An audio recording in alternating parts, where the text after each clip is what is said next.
were sitting in choir one Wednesday night, and it was like choir had just finished. Mr. Noisy, he's like, all right, well, I have an announcement.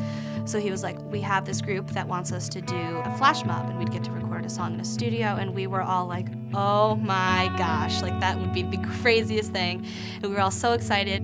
When she told me that the choir was doing this for the Cancer Center, I thought that was the best thing in the world. Everyone literally screamed. Everyone was so happy. And then that's when it occurred to me, I was like, oh my gosh, my uncle went there and he was treated. And I just thought that that was crazy. I was actually in my house sitting on the couch, and my mom came to me and she was like, you know, Uncle Ed has cancer. I was 4, so I have little memory, but my mom, I guess she sat me down and she just told me, like, Grammy's sick. Probably about 10 years ago, my father was diagnosed with prostate cancer. Prostate cancer is one of those illnesses that run in the family, and his father died of prostate cancer. My mother had breast cancer twice in her life, so it was inevitable in my mind that either my sister or I would get the cancer. And I was chosen to get the breast cancer, and my sister had ovarian cancer, and she survived, thank God. And the day I found out, it was heart-wrenching. It's the news you never want to hear. You don't want to hear you have cancer, but in my mind, I always thought that I would get it. And I said, well, I gotta fight, and I'm gonna beat it somehow. My attitude was, okay, what do we do to get past it? What do we do to beat it? And then it's just a matter of, let's get to work. Getting on the bus, I was just like, I am going to be a superstar today. I was just like waiting until I could get into the studio and start recording. It was crazy, like seeing all the lights and all the sound stuff, and it was awesome. It was big. It was almost like a gazebo, and it was all pine. It had a lot of sound speakers and stuff.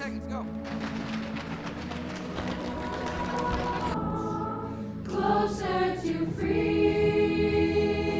Hearing what the choir sounded like all together was just great. Words can't describe like the amazing feeling that we get when we hear all our voices together like that. It's crazy. It's awesome.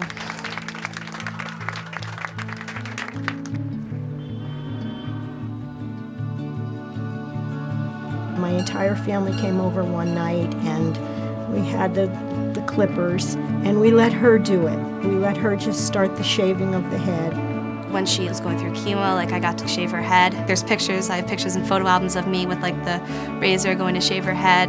It was emotional for myself and for my entire family, but I knew she accepted it. I knew Emily was able to accept what was happening to her Grammy. My uncle would always call me his baby doll, and that's basically who I am to him. And when he was in the hospital, he would always write down, I love you, you're my baby doll, you're like the best. And finally, when he could speak again, he would still always call me his baby doll. He is finally better, and he can like speak and talk and walk, and it's just great.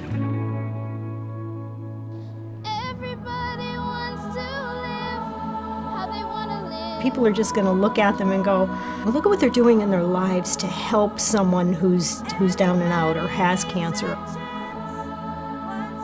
We are helping other people to understand that like you need to be strong, and like I hope we can send that message across when we're in the train station. Like I guess we're helping Smilo and everybody send the message of like you're just one step closer to free.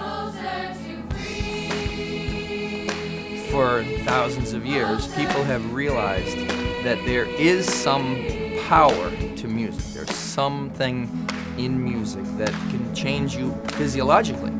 And people are healthier when these positive emotions and these positive feelings wash through the whole body. Because you're dealing with the very fraught, very important, very deep subject of cancer in people's lives, but you're dealing with overcoming it.